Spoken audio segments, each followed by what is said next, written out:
so I assume you already know who I am. My name is Tristan Tate. I wear the finest suits, travel to the most deluxe locations on Earth, but despite all of this, I started off with nothing. No silver spoon in my mouth, no network, no class, no friends, and no connections. But despite all of that, I've reached the highest echelons of society. And let me tell you, having money alone will not get you there. Your network is your net worth. And to build connections, first, you have to build yourself. You need to become the kind of man who can walk into any room with anybody and take over the conversation. I can teach you how to become that man, because I am that man. A brokey is somebody who cannot live within the means that they dream of to have a great standard of life. I understand that there are people who don't make very much money, who live on a farm, grow their own food, have apple trees in their garden, have a wife, have chickens, have pigs, have cows, have their family, and they're bringing in 60, 70,000 a year, but they're living in a field of abundance. Their life still has abundance and they have everything they want because they've manufactured a system in their life where they have everything they want. Brokey, I can only talk about from my standpoint because I am a consumer capitalist. I want the nice things that consumer capitalism offers to the people. I want the world's fastest cars. I want a sports car. I want a big house. I want luxury watches. I want all the nice things, custom-made suits that consumer capitalism offers to everybody if you have the money to buy it. So I think a brokey is somebody who can't have the things that they want. It's very simple. If you want a nice car and a nice house and a nice watch and you have a Porsche and a 3-bedroom house and a standard Rolex, nice pair of shoes, couple suits, and you're happy with that, then you are not a brokey. Whereas if you're sitting there in the exact same setup, crying and crying your eyes out that you can't afford a Bugatti, crying that you're still flying economy and not first class, then you are in fact a brokey because you haven't found a way to make your expectations match your work ethic, your income, and everything else that's being delivered by life. That's what makes you a brokey. Are you happy? Yes or no? Do you have enough? Yes or no? I do. Yeah, if you want to start creating content, again, see what sticks. Start recording your life.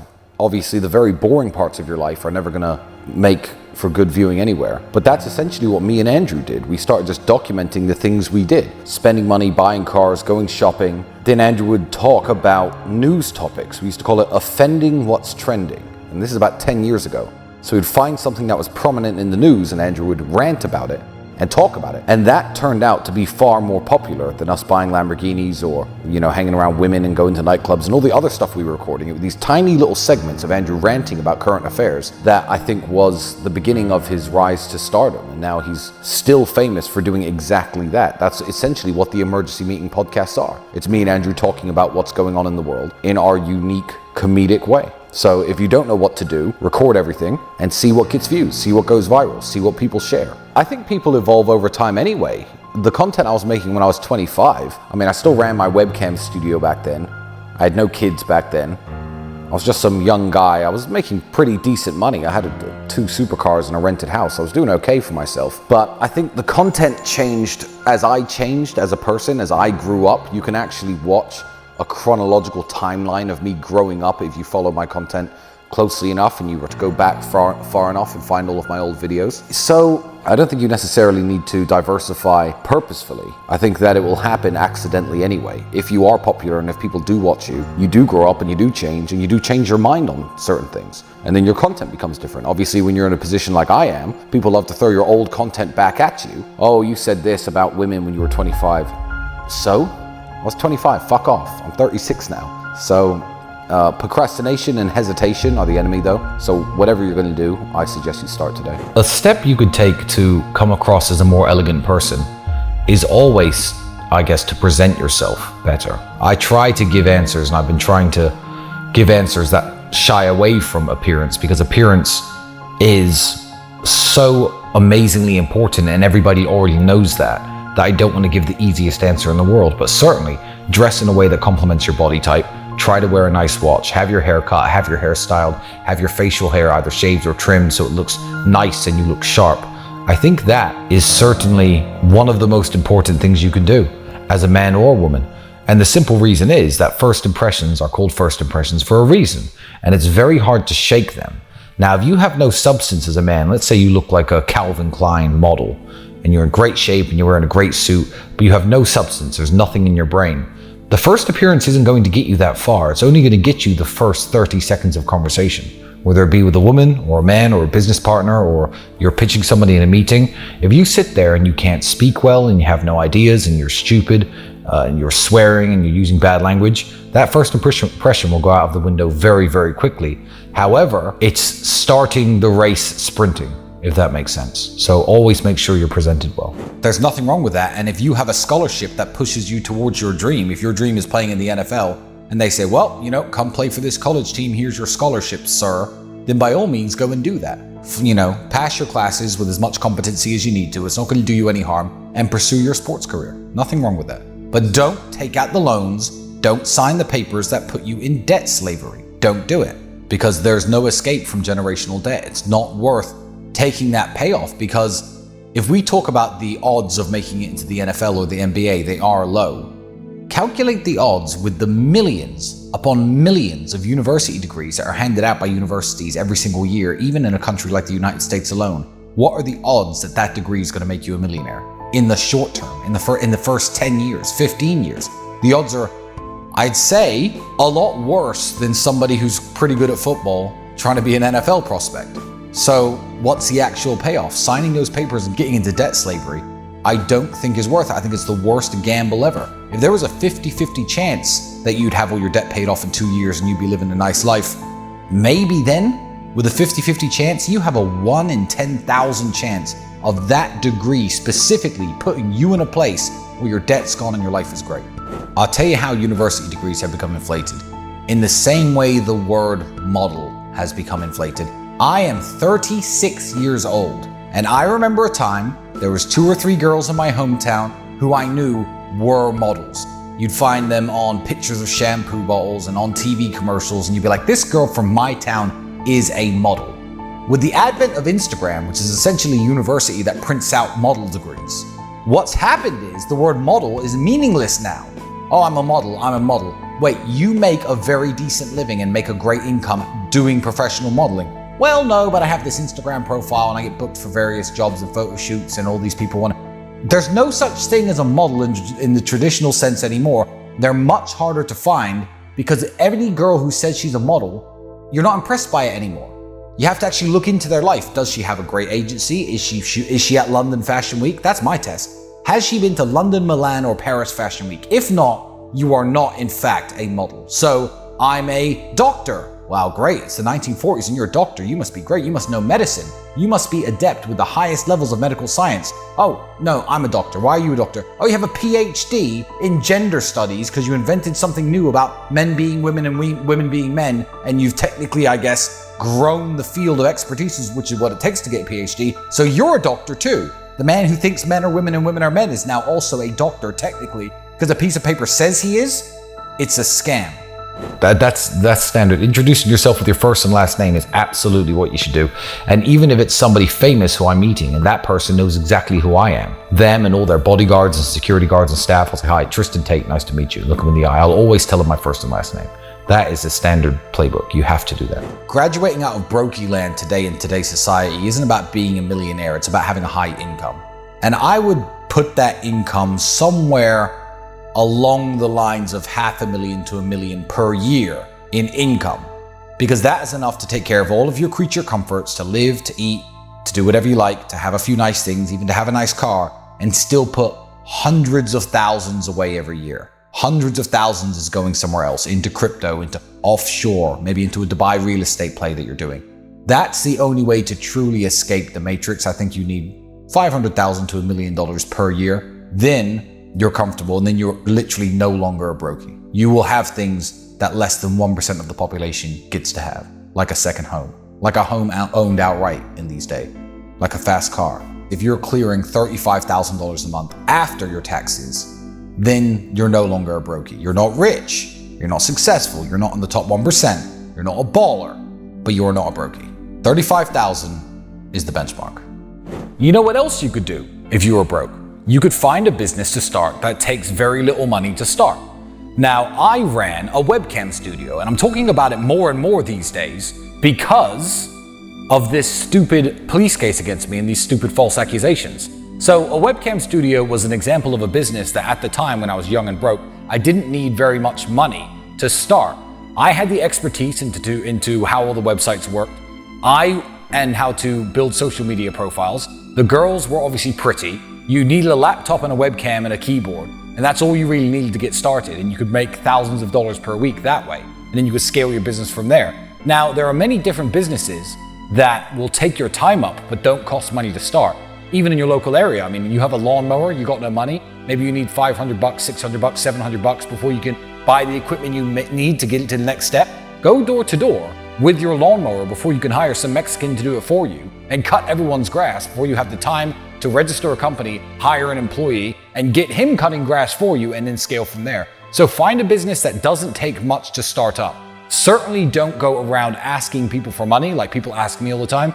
Hey Tate, I'm broke, but I've got this business idea, I need 50 grand. If you're good at business and you have a good business mind, you will find a business that you can do without begging me for money, because I'm never gonna see that 50 grand again.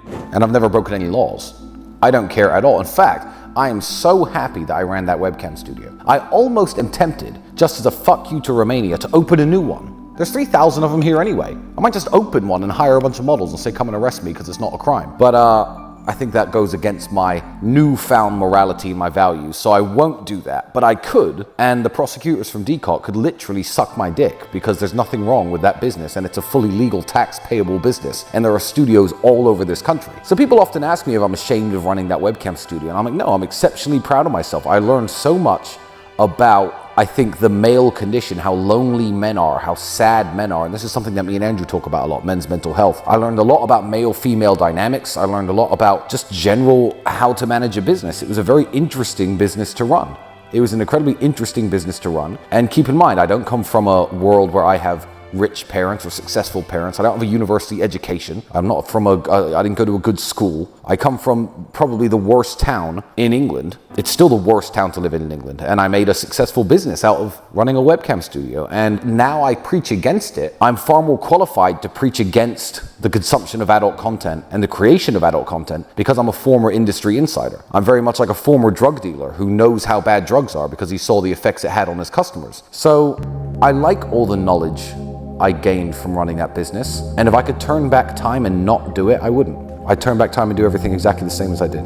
Shopping in London is all about the sales experience, and the sales experience of the things you buy in London is better than almost anywhere in the world. New York, comparable. Some places in Dubai, comparable. However, even when I was in the Rolls-Royce showroom, signing the papers for the car, looking the car up and down, etc., there was champagne in my hand, all the champagne I could drink. You're sitting there, getting pissed. It's part of the English culture. I think that's why English do it best. It's exactly the same on Savile Row when I go to get my suits made. When I go and I try this jacket on for size, it's a bit too big in the shoulders and they're pinning it down, etc. There's a gin and tonic in one hand, a champagne in the other hand. You're talking, you're making stupid jokes, you're feeling all these expensive materials, you're making stupid decisions, you're drunk as fuck, you have a good night out, you go home and you're hungover the next morning, you look at your tailoring bill and you're like, I've spent 160,000 pounds, haven't I? However, it's totally worth it. The shopping experience for the most expensive things in the world is not just about picking up the item. Procuring the item is secondary.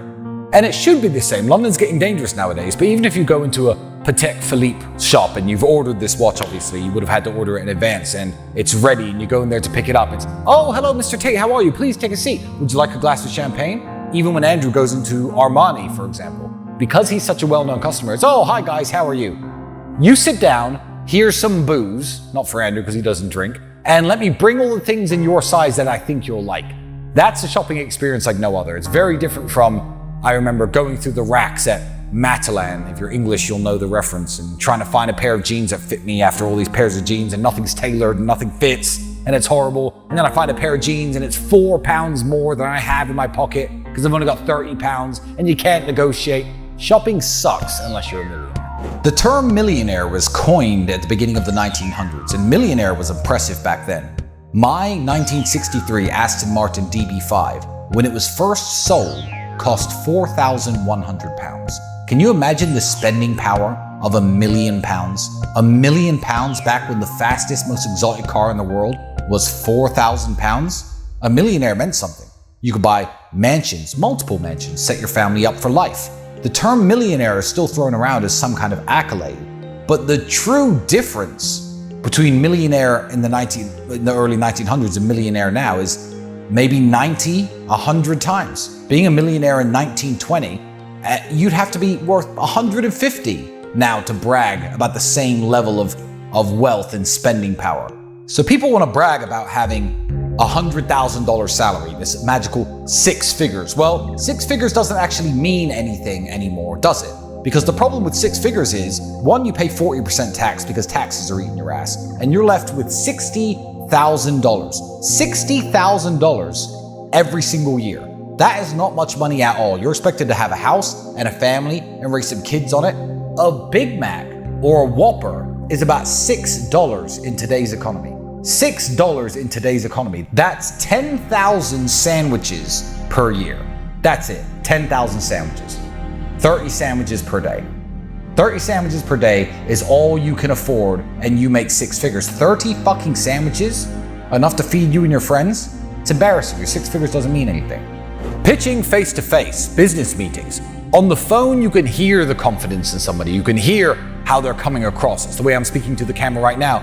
I'm not speaking to the camera like, when you're pitching people. They can hear it on the phone, but in person, they can feel it. Nice, firm handshake. Sitting like this, trying to explain your ideas. Being animated with your hands when you're pitching your ideas. Being excited in your voice when you're pitching your ideas. If I were to sit here and say like, when you're pitching people in person, what you need to do is be excitable and make sure that you're coming across right. It's not the same. It's not the same. You have to have the energy. You have to have the fire. You certainly don't have to seem like it's the most important thing in the world, like you care more than anything else in the world, but you need to seem like you care more than them. That's the key. If this business has a problem and I can fix it, I care about this man's business visibly more than he does during that meeting. That's the only thing that's going to get a man excited. There are very few types of sales where a salesman can sit back and be like, well, here's the price, here's the best I can do, do you want it or not? And I've been sold those things in some ways. I went into the Rolls-Royce showroom in London, and the guy's name, I believe, was Warren or Stephen. It may have been Stephen, actually, the guy who sold me the Rolls-Royce. Older gentleman, very well dressed, very smart. It was £500,000 on this price tag of this car. It was the only one for sale. He knew it was the only one for sale. He knew if I didn't want to buy that one, I'd have to wait 6 months after ordering one. And he said, well, I've been doing this a long time, guys. 465, best I could do, yes or no? And I was like, cool, yes. Because he's in a very unique position as a salesman. He hasn't come to me and said, hey, Tristan, do you want to get around in luxury? Here's a brand new product called a Rolls-Royce Wraith. That didn't happen. I saw the car, I fell in love with it. I walked into his showroom as hundreds of time wasters do every day. He's busy, he doesn't care, there's one for sale, and he made the close. But that is a very exceptionally difficult type of sales to get into. How many Toyotas has Stephen sold in his lifetime? How many Lancias? How many Austins? I'm talking about old car brands that were around in his time. He's a much older man. How many Mini Coopers did this guy sell to get to the elite pinnacle of sales when he is in the London Rolls-Royce showroom selling their premium vehicles? Probably a lifetime of work, so he deserves to be there. But he's done plenty of hard closes on Land Rovers and Jeeps, believe me. Absolutely. As a man, speaking as a customer, not as a businessman, as a customer of the most luxurious car garages in the world, as a customer of some of the finest tailors in the world, as a customer of some of the finest watch houses and Swiss watchmakers in the world, the number one thing you need to do is make your client feel, or if you can actually legitimately be his friend. Find something that you and your client have in common, bond with him, and build a friendship with him. There's a reason I will not cheat on my tailor. And it's not because of the specific tailoring house, which I quite like, but Savile Row's filled with a bunch of tailoring houses who could, after a few runs, make me things that I'm perfectly happy with, I'm sure. But it's the people. It's the people in that store who I like and respect. That's why I will not leave. So it's exactly the same way as most men don't cheat on their barber. Why? A lot of the times he'll talk to you, hey man, how you been? How's your business? How's your breakup? And he remembers your issues, he remembers your problems. Be friends with your customers if you're doing anything that's high ticket and anything that's expensive. If you've become an integral part of a man's business, say you're in charge of his newspaper advertising, whatever it is, if it's a big client of yours and you are important to him, make sure you build that friendship. The only time that's not necessary is if you're selling ashtrays online and emailing people to see if they want some cheap consumer product. But besides that, friendship is the way. You have to understand that nobody cares about your problems and no one cares about your life.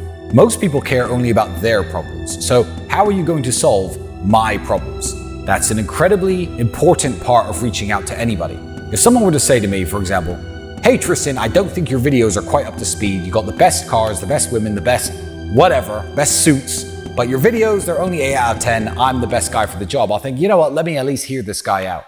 But idiots try to pitch me all the time. I've got an example today. Today, someone said, Tristan, you've got a problem that I could solve. I'm like, oh, this is interesting. Good, 10 out of 10 star. Well, Alex, the kid who used to wash your cars, you're now not allowed to talk to him because he's been taken away and banned from speaking to you.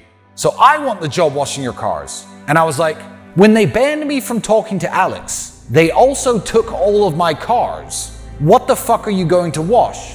Well, you know, I'm just saying. So he started so good and snowballed into a tragedy so fast. He crashed and burned in front of my eyes on a Twitter DM out of nowhere. But yeah, certainly trying to solve their problems is the way forward. I'll tell you what I don't care about. Hey Tristan, my name's Steven. I'm from Utah. I'm 21 years old. A while ago, I was watching your and your brother's videos, and it really gave me the motivation I needed to break out the Matrix. You see, my mom has a problem with, shut the fuck up! Shut up! I don't want to read your stupid message. I don't care. What are you trying to offer me? And at most of the times at the end of this message, the offer is, give me money. Either for your crappy business idea or to fix your car so you can pay me back with interest like I'm some fucking loan shark. Like I could be bothered to drive to Utah and break your fucking legs for the $600 you owe me. I'm not interested in doing that. The flight will cost me more. So I just know I'm never going to see my money again.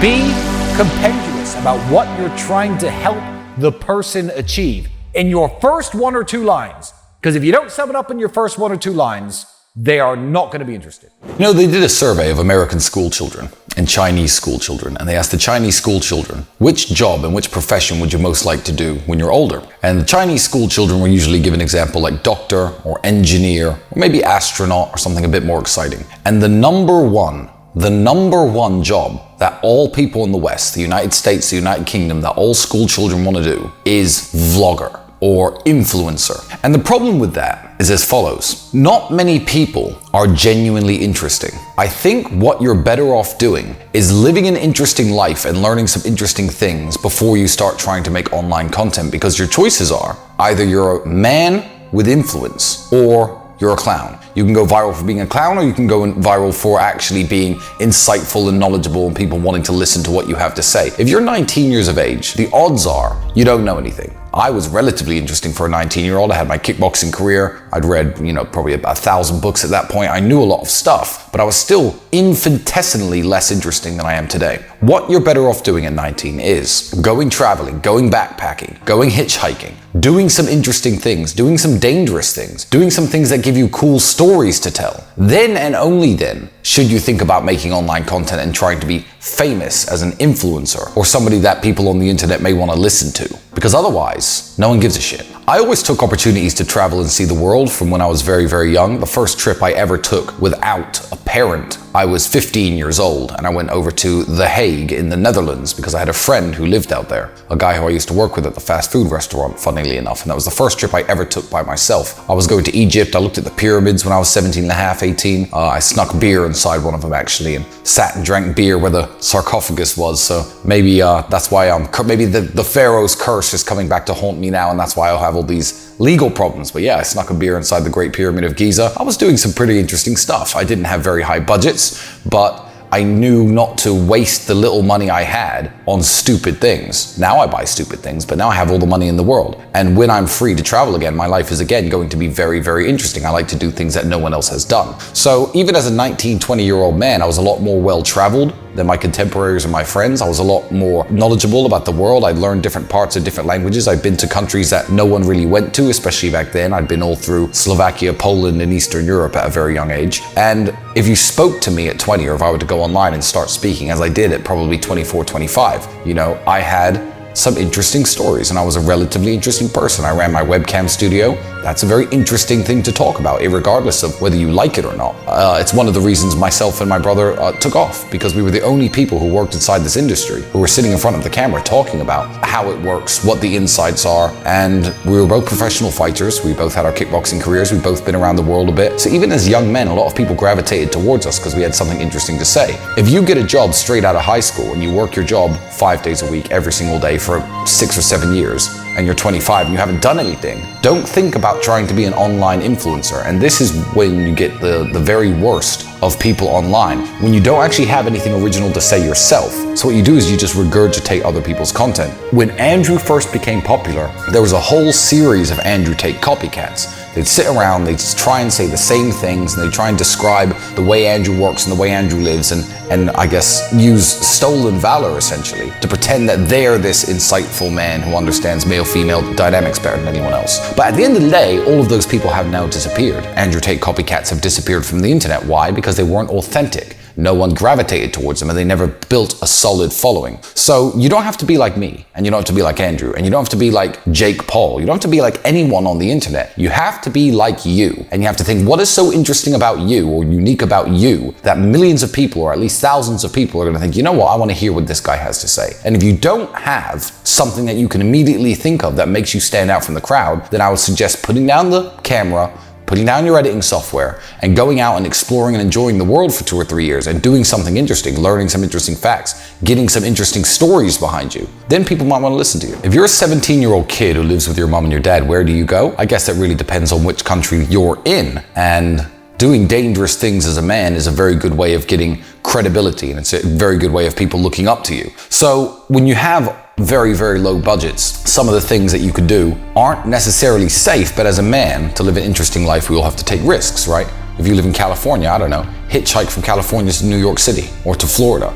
Try to get somewhere else without any money, without a car of your own. You know, do something interesting. There was a guy who I still speak about to this day. He rode his bicycle from the Netherlands down to a city in Romania, and I went to meet the guy. And I guess he was quite an interesting person, but that's something no one else had done. He was sleeping under bridges and sleeping under motorway passes in the Romanian forests, which are filled with bears, as you know if you've ever seen any of my footage driving through them. And it was just an interesting thing to do. And I think that that's something that he'll have forever, and it's something that he'll carry around with himself forever, and he'll always have a very interesting story to tell, you know? Go interrailing. Get a backpack, take a train in France, try and get to Moscow, Russia.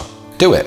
There's a guy, famously, maybe the best kid at it, is called Lord Miles. He's a good friend of myself, a good friend of my brother. He went to Afghanistan, got arrested by the Taliban. He went onto Snake Island off the coast of Brazil, where humans aren't allowed to go. And he keeps doing what I guess you could describe as dumb shit. However, for a young man, he's got some of the most interesting stories that I've ever heard. And he has stories that are so cool, I don't have those stories. Why? Because he's taking it to the furthest extremes, which you don't need to do, but you do need to do something interesting. The term influencer is very hard to define, and I massively dislike being referred to as an influencer because I didn't make my money or become successful or become well known because of my antics online. A lot of people start on YouTube, even the biggest YouTubers in the world, they start on YouTube doing stupid dances, doing stupid pranks, doing stupid stunts, and they get more views, and as they get more views, they get more money. They use that money to live a more interesting life, and it's this upward spiral, I guess, in terms of being an influencer. That is their job. I'm not an influencer, I'm a man with influence. I already had money, I already had stories, I already had a successful life, I already had a Lamborghini before I decided to post anything online. I think I bought a Lamborghini only about a year or two after Instagram was even invented. So avoid being a content creator for the sake of being a content creator. When someone asks me, what do I do? And especially when I was younger, I'd say, well, I'm a professional kickboxer. Yes, I make videos on the internet, but I'm a professional kickboxer. Then it was, oh, well, I make videos on the internet, but I run this interesting business. It's a webcam studio. Well, you know, I make videos on the internet, but I run one of the world's largest online universities, teaching hundreds of thousands of young men and women how to get rich and how to make money online. I own university.com. Those are my accolades. What do? I'm a car collector. What do you do? I've always got something about me more than just the fact that I make videos online, because I don't need to make videos online. And I don't need to do podcasts, and I don't need to stream, and I don't need to push anything out there in order to live my successful life. In fact, my life would probably be a lot less complicated and a lot simpler if I didn't do these things. But I guess this is my way, as an older man who's taken a bunch of risks when I was younger in the kickboxing ring and going to dangerous places. I guess this is my way of dancing with the devil, if you like. This is my way of walking the tightrope, because I'm very aware that a lot of the stuff, especially my brother says, puts a big target on our backs. It puts a very big target on our backs from some of the world's most powerful people, and they know that millions of young men listen to us, so they want us in jail and they want to put us away. It's interesting and it's fun and it keeps life interesting. I guess that's why I don't quit. But also I get this weird sense of satisfaction that all the people who send me fan mail that I help, Tristan, you've changed my life. Tristan, I'm fitter, I'm stronger, I'm richer, I'm making a bunch of money in the real world, and it's all because of you. That's something that I wouldn't want to give up either. So would you say you still have the sales you would 1 second, sorry, voice cracked. You need a cigar. It helps the I'm gonna get to flow smoother. I'm gonna get to this. Watch. 1 second. Works for me. I'm gonna get to this. Would you say you still have the sales skills in you? 100%. Yeah? If I went broke tomorrow, the problem is because I'm famous, the Tate brand in and of itself is worth so much. I couldn't go broke. If I went broke, I could make the money back somehow. Yeah. But I could start selling cigars or ties or something. Yeah. So if I told you right now, sell me a cigar, putting you on the spot. You're putting me on the spot to sell you this cigar. Yep. Okay, what's your experience with cigars? Do you like cigars? Sometimes they can get to my throat a bit and then end up coughing or something like Well, that. that's your problem. That's because you've been buying the lower quality cigars. What's your typical budget when you purchase each stick? I think the most I've spent on a cigar is probably about £200. See, well, that's your problem right there, because this cigar actually costs $350 per cigar, and the way that the tobacco is aged before they roll it is the key. The smoothness of the cigar comes not when you make it, not when you roll it, not when you put the label on it, but it's the process after picking the tobacco to drying it, flavoring it, spicing it, and aging it. And that's where the smoothness comes in, like a fine whiskey or a fine cognac. So what you need to do is smoke fewer cigars per week. Don't go for 3 or 4 at $100, $200 each. Just treat yourself every Friday night to one of these. This is truly exceptional. The coughing will stop, the smoothness will be there. You'll notice a greater enjoyment from your cigar experience than you've ever enjoyed before. It's $350. Do you want this? I don't know, Tristan, $350 seems a bit out of my budget, man. Well, you know what? If you can't afford it, that's perfectly fine, because I have customers who can. And things like this, they don't stay on the market for very long. So this is definitely going to go if I put it in the humidor at the cigar store. So if you don't want to buy it, it's no problem for me, and you could stick to what you have and keep coughing. Gears have got to be right there. Light the cigar up. I just want to, while you lit your cigar, I just want to talk about that quickly as well, right? That cigar, that lighter you got right there. Yes. Talk to me about it, because we'll talk about it off camera, and I was like, nah, this is crazy. This is an ST DuPont roulette complication lighter. Cost me $55,000. It's one of the jewels of my lighter collection. I think I just made a full mess of that, didn't I? Yeah, you did, and you cut it badly, but it's okay. It's all right. We're trying. You cut it. See, I can your inexperience is showing just Inexperience, there. yeah, we're no inexperienced problem. with this one, yep. So this has a roulette complication in it. It's got rubies. It's made by Tissot, the watch manufacturer. The mechanism inside. It's made out of white gold. Yep. And has a flame to light your cigars with. So now, ask me to sell you this lighter. God. Not worth it. Can't do it. Really? Nope. Be super rich and be super extravagant, and maybe you'll buy it because you're insane like me, but Yeah. there's no way I can convince you to buy this lighter. But why would you justify spending that much money on a lighter? I get that you smoke cigars and you like cigars. Yeah. But smoking that much money on it is insane. Roll the top towards you. Oh, towards me, yeah? Yeah. Interesting. Why would I buy that lighter? Because I like it. You know, when I was young and poor, I'm going to explain this. When I was young and poor, I used to see people buy very expensive things, and I would think of all the things I could buy instead. You have to keep it in your mouth while you light it, and there we go, until the whole end is glowing red. Smoother than your other cigars, right? There we It is. go. Shall I You just know close what? This one's on the house. I'm not going to charge you $350. No, Close problem. it? Yep, it's closed. So, lighters like this, I mean, I used to see rich people buy things like that, and if I was broke, if I was 19 and you were to put me in front of a person who bought a $55,000 lighter, I'd be like, oh, $55,000, that's crazy. Yeah. I'd upgrade my car, I'd buy a new bed, I'd rent a bigger apartment, I'd do all these things with 55 grand. That's a waste. What should I have done with the money instead? Me. I already run a massive charity. I already give loads away. I already feed kids all over the world. I already have everything I want. Why not have that lighter? It becomes a matter of why not. You know, why would you buy a Zippo for $50 as opposed to a 50-cent lighter for this plastic? It does the same thing. Why? It looks slightly cooler. Does it do anything different? No. It's harder to fill up. It's more hassle. You'd be more annoyed if you lost it. Well, that's that. However, to me, $55,000 is probably very similar to $50 to a lot of people out there who own the Zippos. I think the 4-hour workday is a bunch of bullshit. I think that it's a privileged position that when you're already in a position of power and success, like myself, I can work 4 hours a day, maybe, and maintain everything that I have. It's like training. It's like training.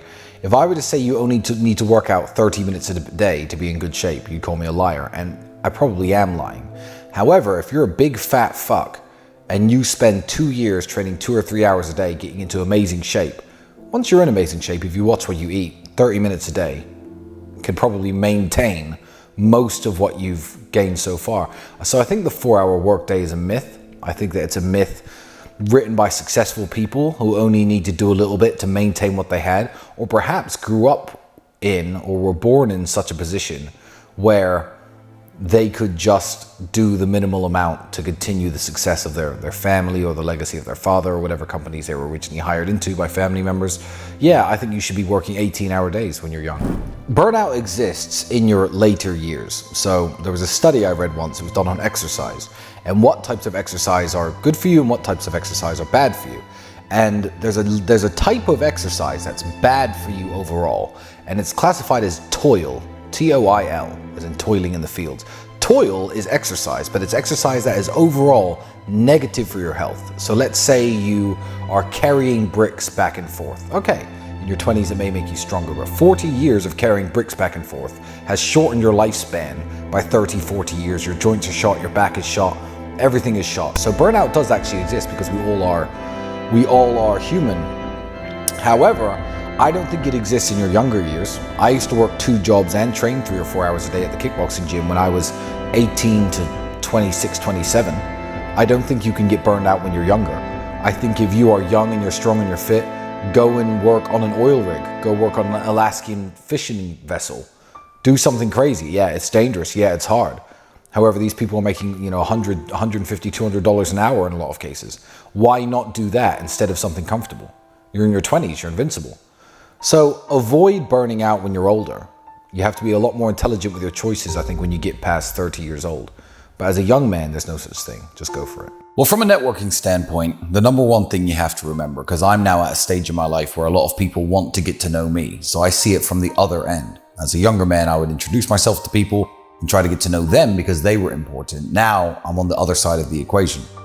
The main thing to remember is that if you treat people like you're a fan, then they're going to treat you like you're one of the fans. That's it. If you treat people like a celebrity, they're going to treat you like a fan. So many years ago, even when I was not famous and not even relatively successful, or before I had any money, when I would meet famous people, I met a few famous actors through my kickboxing.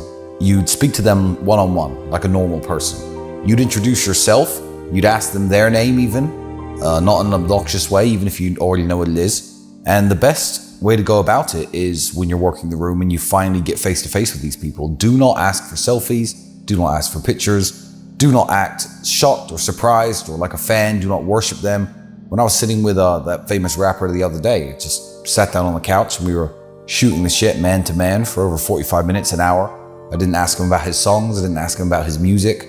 And we just talked like men. So that's the best way to network, I guess, is that when you finally do get the opportunity to speak to people, speak to them like a normal person. Otherwise, they're never going to take you seriously. In terms of your local town, if you want to become more of a somebody in your local town, which I think is a very important thing to aspire to do, because especially if you're going to stay there for a very long time, and especially if you're not perhaps as worldly as me and and you're not going to travel as much as I do, the number one thing that I like to do in my hometown and in a new town is to get known in all of the best spots that there are. So if you walk into the best restaurant and they already have a table reserved for you 24/7, or the best bar and they've got a spot at the bar reserved for you 24/7, you'll be surprised how many high net worth people who are worth knowing, and women, will pick up on that. You'll be surprised that when the waiters and the valet parkers and the hotel receptionists know your name and say, "Hello, Mr. Tate," and treat you with respect, you'd be surprised how many people pick up on that.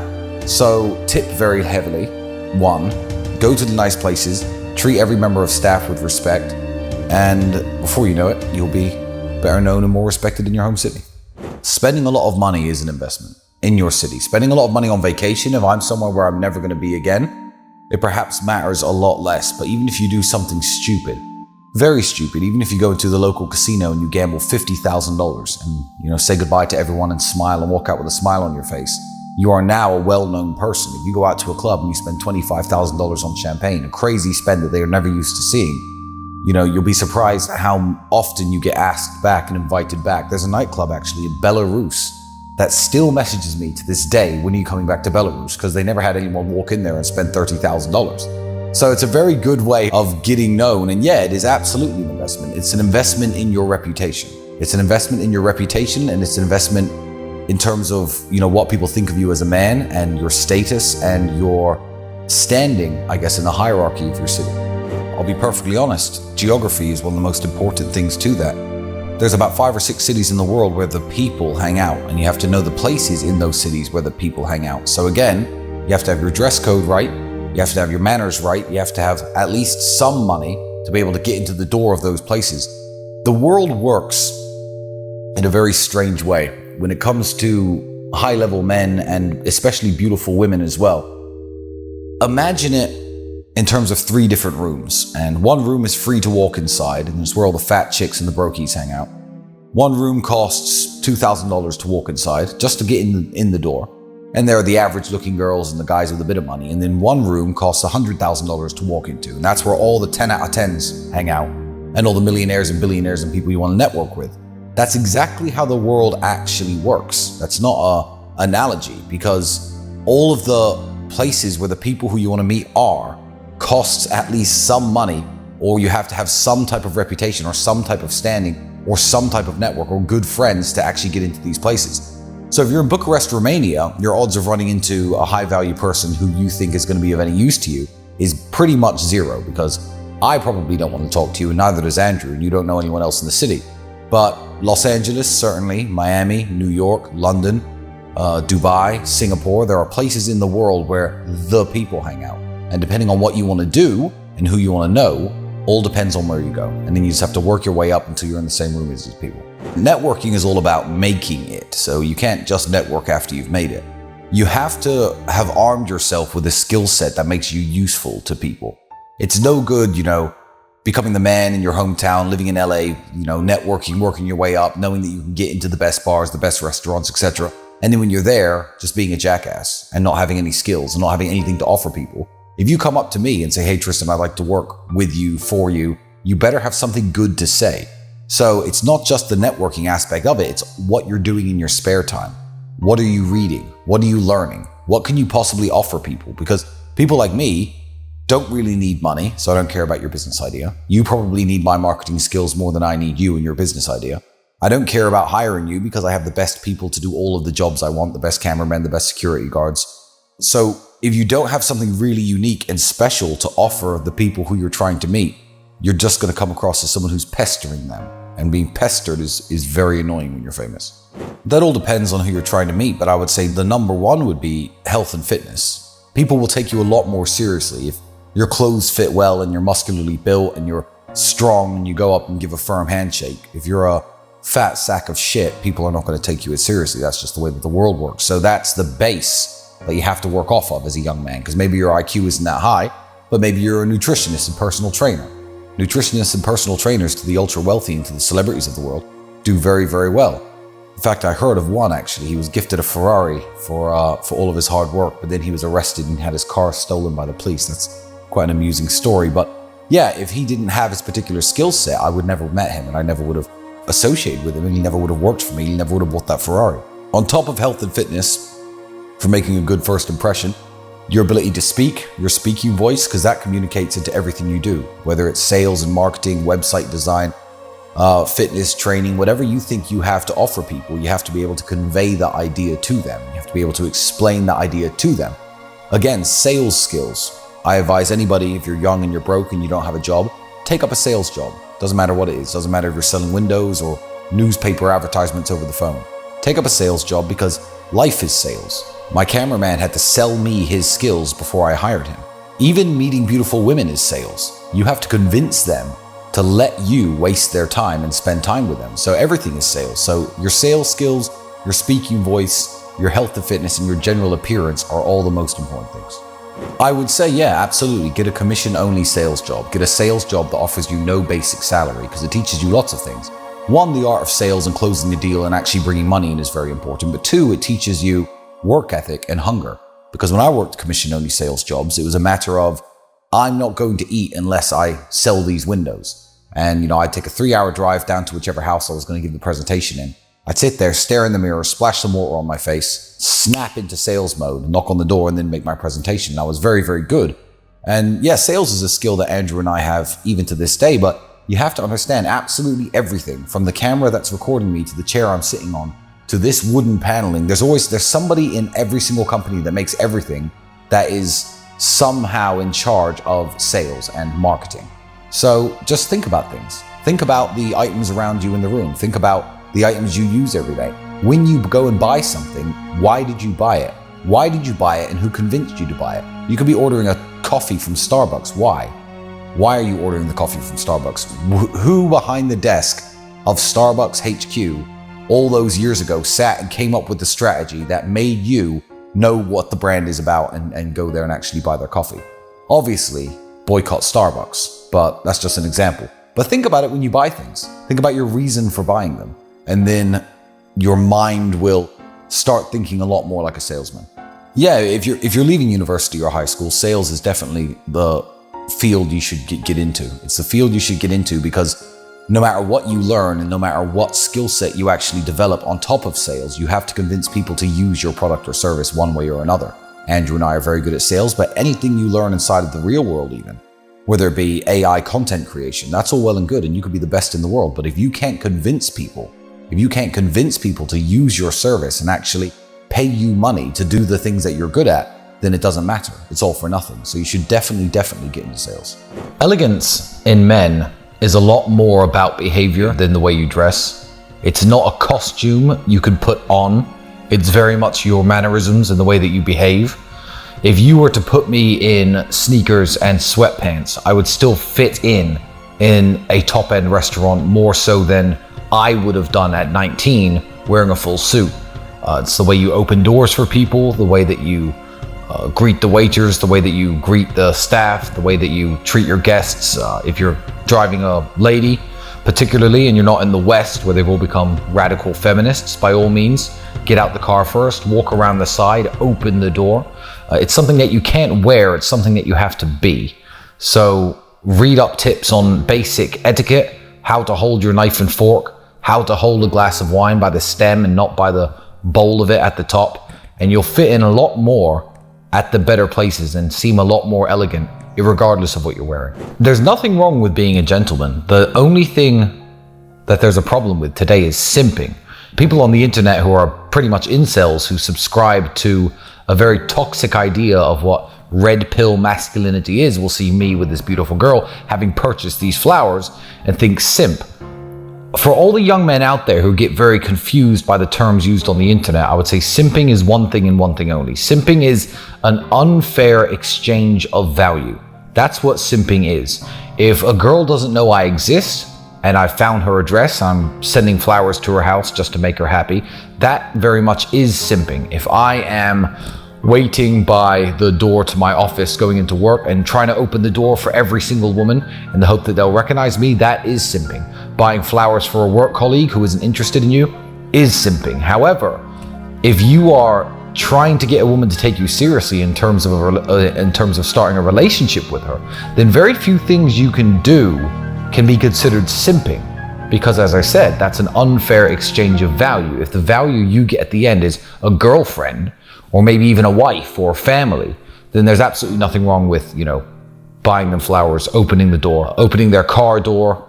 Even if you pull up at her house, jump out, run around, open it up, let her in, close the door, run right back around and get in the driver's seat. These are all very standard gentlemanly moves that you can make. It's when you're making them for women who will never have a serious interest in you, that's when it becomes simping. It depends on the setting that you're talking about. If you're setting yourself amongst high value men and you want to seem more gentlemanly, then certainly cutting out foul language in the way you speak is the way. The one trick, I say trick, I guess the one trait and the one behavior I like is if somebody is getting up or leaving a table to stand up yourself, And also, when anyone wants to greet you or to shake your hand, whether it be male or female, never do it sitting down. If a man comes over to me and is about to walk over and sit at my table, I'll never shake his hand sitting down. I'll never say hi to a woman and give her a half hug sitting down. You always stand up, look the man in the eyes and shake his hand, or you stand up, look at the woman in the eyes, give her a kiss on both cheeks. Sometimes it's 3, sometimes it's 1, depending on what country you're from, but never ever greet people from your seat. That is a #1 red flag. And also it's one of the most important because it's usually people's first impression of you. The first step to giving a proper handshake is not being a weakling. Because if you're weak and skinny and scrawny and you try to give this really hard handshake, it may be a firm handshake, but I also know you're trying too hard. Whereas if you've got big forearms and big hands and big shoulders and you've been training and you look like a strong guy, I expect your handshake to be firm. The #1 thing when people say firm handshake is people who don't know how to meet and greet men. They think that you have to squeeze the hand. You don't have to squeeze the hand at all. Less than half a centimeter of actual movement, but your hand should be rigid and unmovable. You can't have a malleable hand in someone's hand where, if they squeeze it slightly, your fingers are gonna bend. So nice firm hand, you grab and you squeeze just half a centimeter. That's it. No crushing, no trying to show you're stronger than anyone else. It's just the fact that your hand moves and doesn't give anything back. That makes a firm handshake. If you start squeezing people's hands, they're gonna think you're a dick. Yeah, I mean, I've seen a lot of variations. And to be fair, if you're a worldly person, there are a bunch of variations to this. I think in Southeast Asia, I've been in India, Thailand, Vietnam. That's when people will give you the double handshake. They'll grab your hand, but that's very much a sign of being a subordinate. A guy who you tip heavily at a hotel will grab your hand. Thank you, sir. Thank you, sir. There are different etiquettes and ways to bow to certain people in Japan. I know you always have to bow lower than the person you're bowing to if he's in a position of seniority, but Japan's not a place I hang out a lot at.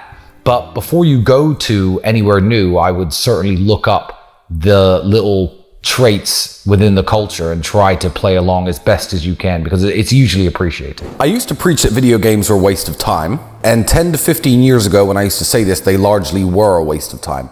Now they still are a waste of time. However, time you enjoy wasting isn't necessarily time wasted. So I, for example, like to read books. I read books, I listen to audiobooks. I don't benefit necessarily monetarily from them, they're just entertainment. Instead of watching TV, I read books. Some people play video games. What I would say is, whereas books can make you more interesting as a person, video games, you have to find a way of at least offsetting the damage done by the time you sink into them. By, at the very least, trying to be productive. I don't know, streaming your video gameplay on Rumble, trying to play competitively with other people over the internet and making videos and document your games and try and get some eyes on you so you're not just isolated by yourself messing around in your room with your face in a computer screen. I mean, most bad habits and most hobbies and most things that don't necessarily seem that productive can be turned into content creation. And that's something that we teach inside of the real world, regardless what it is. No matter, if you like shining shoes, if you do it to a professional level, you can create content and get eyes on you and get, advertisers and make money and start a channel based on that. So I think video games are a waste of time still. Yeah, they're still a waste of time and the gamers are going to get mad at me. But there are, extremely famous streamers who make a lot of money playing video games. And people say like, oh, well, they play video games, I should do the same thing. They're not just video game players though. They're entertainers, they're charismatic, they're hosting a show, they're funny. Their character looks good, I don't know. But these people who host the video game streams are more than just players themselves because it's not the video games people are interested in. It's their personality. Elegance in a woman, to me, is somebody who's never going to embarrass or humiliate you and somebody you'd be very proud to show off. So I don't know if women see it that same way in men, but if you come across as an elegant man, that's the kind of man that she wants to show to her friends, to her parents. Lots of women I date are very keen to show me to their friends or their parents or their families for whatever reason, in the same way that, I'd want to show off a beautiful woman to my friends. But when there's any rough edges, that's the kind of thing that will put you off wanting to show somebody off. So if a woman swears a lot, talks in a very bad manner, maybe has a really horrible accent, dresses a bit too revealing, that's the kind of thing that will make you think, okay, this woman's all right, I like her, I'll keep her at home, but I'm not going to introduce her to my friends. So elegance is certainly something that women should strive for, and men as well. If you look at life like a video game, anything that increases one of your stats is a worthwhile hobby. I think that playing chess will make you more intelligent, helps your critical thinking. Reading books makes you more interesting and more knowledgeable. Any type of sport or physical training makes you stronger, fitter, better looking. It's going to make you live longer. So whatever hobby you want to pursue and whatever you want to do, just make sure it's something that makes you better as a person. I mean, I know young men who make jewelry, who make knives. You know, that's a very productive hobby because it's a business that they're training themselves up to do. Just try to avoid things like video games, because video games actually increase nothing. They help you in no way at all. I would argue that they probably make you less healthy, more lazy. Not knowing how to conduct yourself, drinking too much to a point of inebriation is a big red flag. You know, if you ever start stumbling or slurring your speech, you know, there's a time and a place for that. But usually that's a big red flag for women, especially if you're out on dates. For me, I will judge men harshly on bad driving. If a man doesn't check his mirrors and he's not moving his car properly, I judge people on bad driving.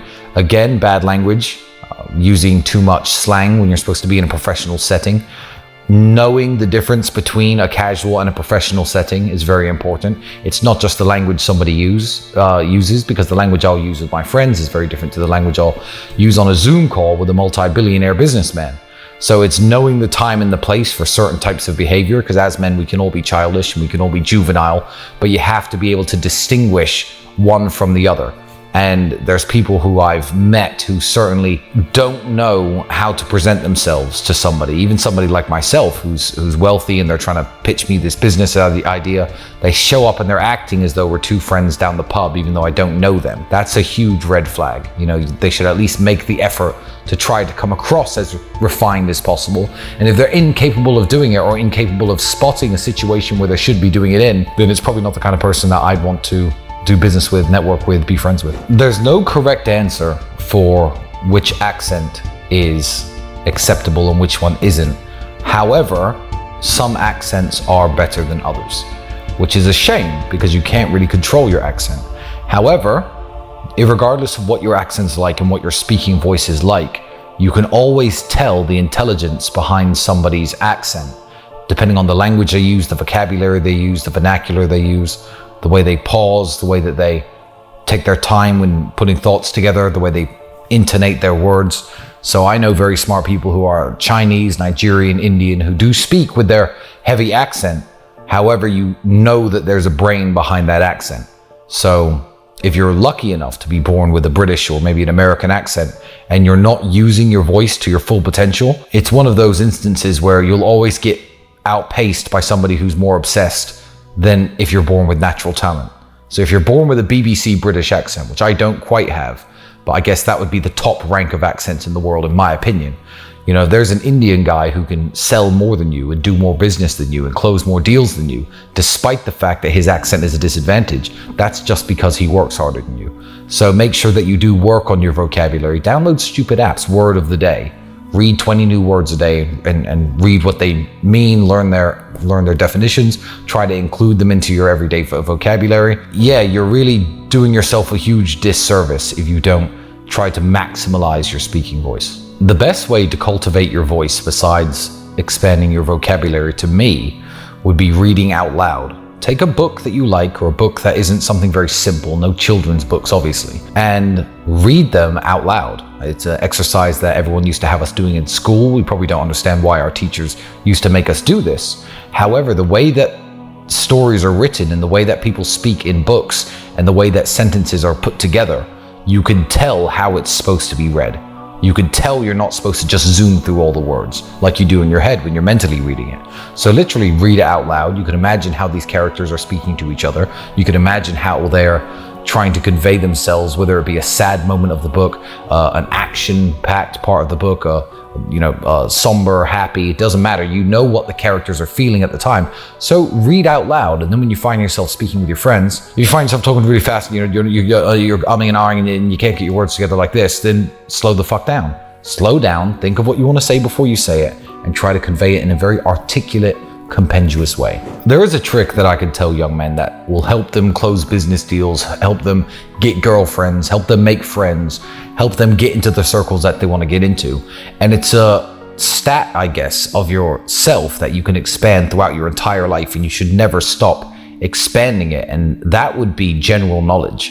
General knowledge is super important, because I remember I was sitting with one of the sheikhs in Dubai, and there was no alcohol at this house, of course, it was a dinner event, and they start passing around this wood that you burn, and you smell the scent coming off the wood.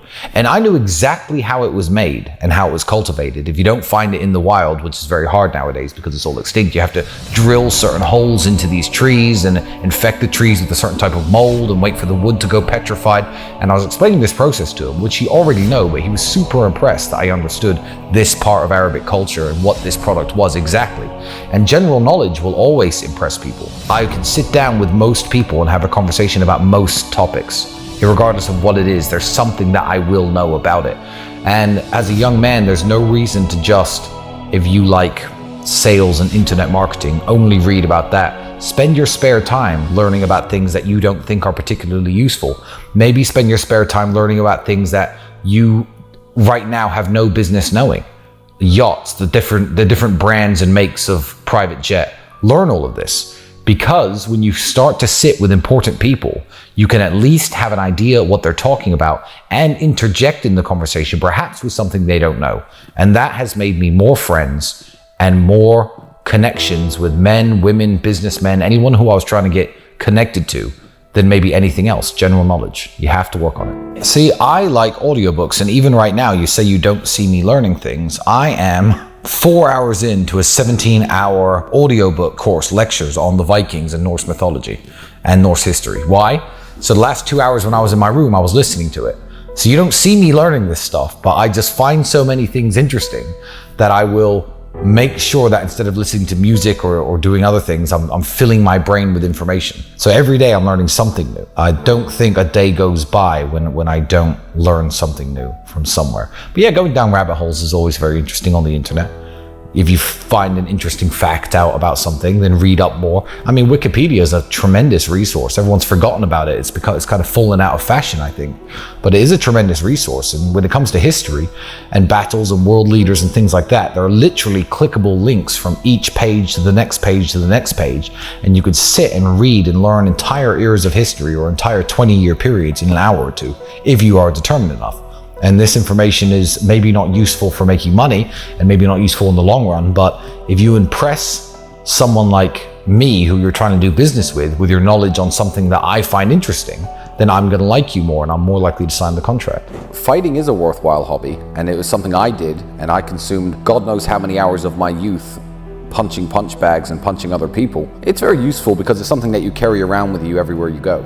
Everywhere I go, I know how to fight. If I get in a problem or an argument or a confrontation, I know how to fight, and something that I never lose. So yeah, fighting is a very good hobby. It makes you harder to kill. It's probably, I think, one of the highest return on investment hobbies that young men can possibly do. Get yourself down to a local boxing gym and learn how to fight, absolutely. I think that it doesn't teach you any massive lessons. I think that you're a lot more aware of how tough you aren't. I think that men overestimate their physical capabilities and their ability to do well in a fight, probably by 1,000 times.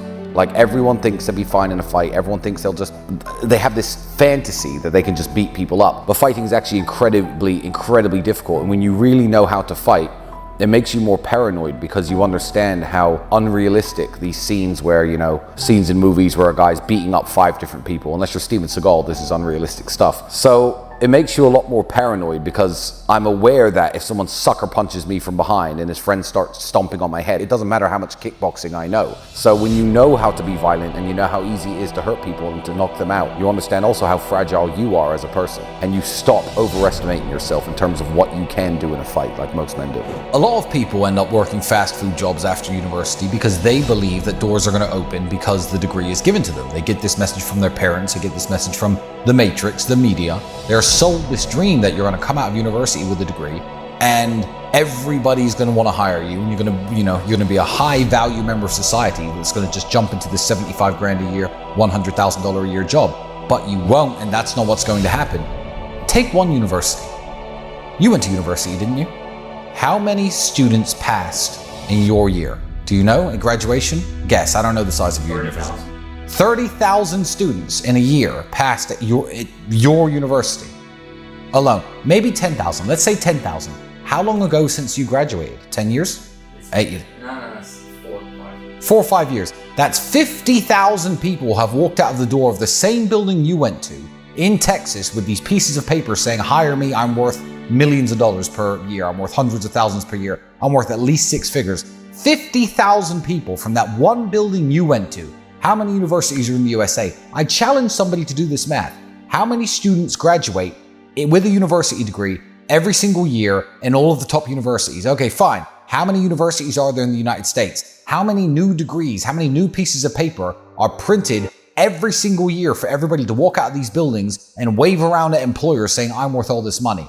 Take that number and divide it by the number of jobs in the United States that even pay 6 figures. The number of jobs in the United States that even pay you $100,000 a year, which by the way is still broke, and you'll see the glaringly obvious scam that traditional education is. Universities used to be prestigious. You used to have to be smart to go to university. Now, any idiot can go to university. You can buy a degree, even if you're unintelligent. Universities used to be for the intelligent, the smart, the industrious, and they would go there and get their degree, and they'd be rare in society. The man walking around, yeah, I have a university education. People used to brag about having somebody like that in their family, and universities used to actually mean something. However, once it became clear that there was a big business here, a big racket here, that the banks were happy to fund all the students going there and pay you all your money, universities sprung up everywhere. You could do universities online from your house. And all these people are printing these degrees every year, which are utterly meaningless. If you don't know what the next step is, I can't give you a specific answer because the next step is different for different people. What did I do? I worked on my sports career. I thought it might make me some money. It didn't. But I thought if I could become the world champion at kickboxing, I'll have some fame and some money and a good life, and I can use that money to invest in things and set myself up. And I pursued a sports career. Now, if you're not built like me, and you're not designed like me, and you're not big like me, maybe a kickboxing career isn't right for you. But certainly the world of professional sports is good for anybody with an athletic background. I'm terrible at soccer, you might be good at soccer. There's nothing wrong, instead of going to university, applying yourself towards some type of professional sport, whether it be long jumping, weightlifting, boxing, whatever you're good at. Because these people, let's be honest, are some of the most successful people in the world. When you talk about who are the richest, most successful, most famous people in the world, you don't say the guy who went to this university, the guy who went to that university.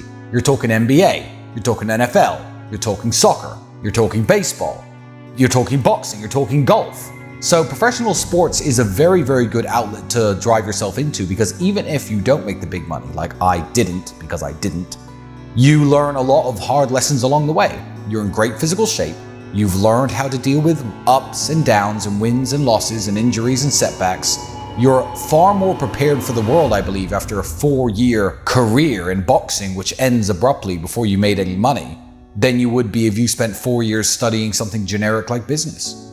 I've never purposefully been a clown, and that's what a lot of these people, even if some of these streamers do grow up to be, I guess, mature adults when they're in their late 30s and 40s, when they're closer to my age. If they do, I think they'll look back at their content and be deeply ashamed of themselves, because I think that they are purposefully being clowns. They're purposefully acting stupid and saying and doing very stupid things. Although I don't agree with everything I used to say, and although I don't smile at my old content pridefully a lot of the time, I never purposefully acted like a clown. I never made a joke out of myself or a joke out of my life. I always said what I believed was true at the time, and I always did what I thought was right or smart at the time. So, as many things as I got wrong when I was younger, I was still a young man doing my very best, to make it, out there in this cold world, and I became rich as fuck eventually, so it must have worked. Yeah, don't make a clown of yourself. If I know that, I was sitting there in front of a camera at 25 talking about how I run all these webcam models. It's come back to haunt me, obviously, because, the Romanian justice system is trying to, butcher my life because of that. But there's me at 25 talking about running webcam models or any of the stupid shit I was doing. Yeah, I still didn't make a joke out of myself. I never wore stupid costumes. I never painted my face stupid colors. I never screamed and jumped around and acted like an animal or a monkey like a lot of these people on the internet. I was doing the best I could at the time. And I wasn't right about everything, but I have nothing to be ashamed of. That's my favorite fight story, and the haters on the internet find this fight, it lasts about 2 minutes into the first round, and I tap out. It was my first ever MMA fight. But I think that's one of my proudest moments in fighting and one of my coolest stories. I just injured my shoulder, right? I was in a car crash. I hadn't done any physical training for months. I was in a lot of pain, and the head, the champion of the federation, his opponent pulled out. So the head of this fight show calls me, says, look, Tristan, I need a fighter last minute. Andrew was in the Big Brother house at the time, so I didn't have Andrew. My fight coach was in another country. I didn't have him. I didn't have anybody. So I just said, you know what? Yeah, fuck it. I'll do it. I'll take the fight on 1 day's notice, and I'll get in there and you know, try to win. I didn't win, but I think that's one of my proudest stories in fighting, and it's a pretty cool story, if you know the background to it. The fight, at the very beginning, we were talking with the rules, and they said, look, because you've come in last minute, would you like to alter the rules? Maybe the first round, no wrestling, so it's just gonna be stand-up, which is your arena. And I said, no, I don't wanna alter the rules at all. I would like the rules to be full MMA rules, and I want the rules that way because if I do knock him out, then I've won, and I'm not going to have him making any excuses. So I spoke very rudimentary, basic Romanian at the time, but I heard his corner just telling him to grab me and wrestle me. So I threw 11 head-high kicks in those 2 minutes, I believe, 11. Because my arm was injured, my shoulder was injured, I couldn't jab properly, so I couldn't line up my right hand. And I knew if I could catch him with a head kick, I could actually knock him out. It didn't work. One of the kicks I missed, and I span around. That's how he grabbed me from the back and got me onto the ground for the first time. And I essentially tapped because I got off the ground the first time just by brute forcing my way up. And then when I tried that the second time, my shoulder was slipping out of place as I was pushing him. So I was like, okay, well now I can't get up. My shoulder's falling out of place when I'm trying to push this guy off me. So I just tapped it into the fight. But pretty cool story. I earned a lot of respect. All the fighters in Romania, all the fighters from the show, they work as doormen and stuff in Bucharest. I earned a lot of credit in my city and in the Romanian community for doing that. Freedom is waking up every morning and not having to calculate the hours you have to spend doing things that you hate. That's what freedom means. Some people have jobs that are relatively low paid, but they find highly rewarding. Let's say somebody's a marine biologist. They make $50,000 a year. They're always diving down and collecting seaweed to check it for mercury levels in the ocean. If they enjoy the diving and the marine biology and that side of their job, then they wake up in the morning thinking, thank God I get to go out on a boat, dive in the ocean, swim around, do my stuff. What a nice life. They are free.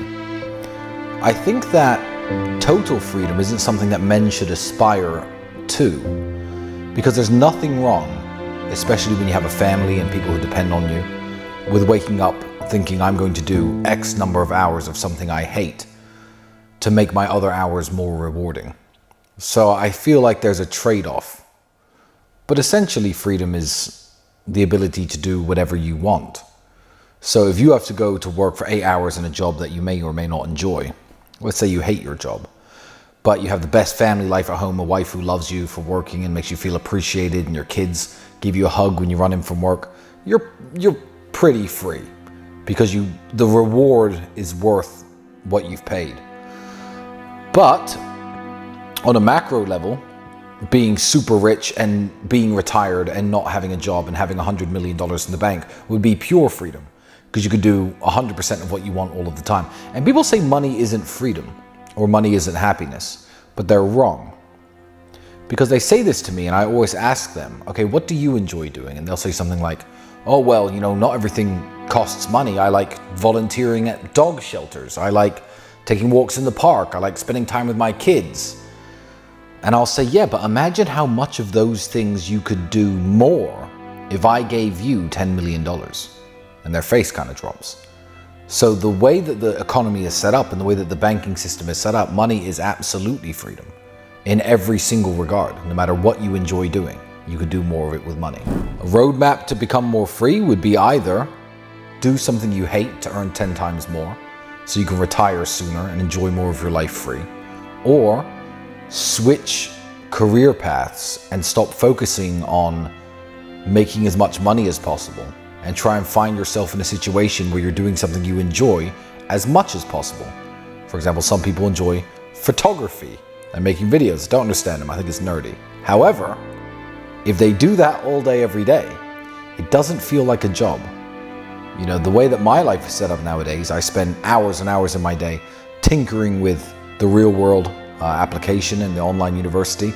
speaking to people inside of it, that's a pleasure to me.